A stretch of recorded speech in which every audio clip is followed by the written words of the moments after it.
firstly on behalf of the club, super sad. I mean, we give all of our thoughts really to the family at this time. His wonderful wife Cheryl, who obviously unfortunately had to live with him during his, as his health deteriorated, which is a lot to take on, and saw some of it first time myself. So on behalf of the club, I think we recognise that, and I'm sure the fans will be amazing in remembering who is an absolute legend at this football club, without a doubt, in John Robertson. And then for myself, I got to know him over the last few years with the Thursday Club, as we call it, and all the legends, and he certainly is a legend, there's no two ways about it. But as a fella as well, I mean, he's, behind super humble. I mean, for someone who'd done what he's done and who he was in the game and how he was sort of in Nottingham, he was super humble, always had a kind word, and I just, I was amazed at the amount of times he was so supportive of me when I was in work and when I was out of work, and just all round great fella.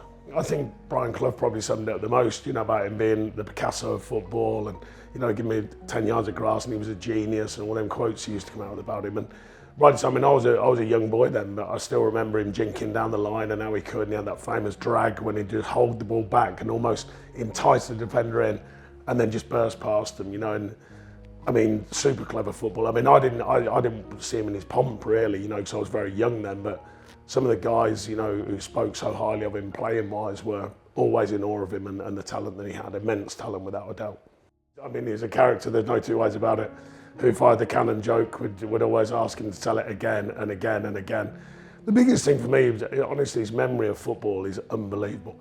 He'd pull back results and games and moments in games and what happened here and what happened there, both as a player and when he was assistant manager, of course, and very successful at that too. And just his general demeanour was always humorous, even though, when his health started deteriorating, he was always super to be around. I was fortunate to go to his 70th, and he sang, he loved singing, he loved his music, and I watched him sing there, and incredible, just an all-round great character, not just a great fella, but a great character as well.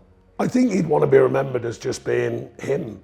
It sounds too simple to say that, but super humble, as I said, great guy, and not even aware, I don't think, of how good he was as a footballer.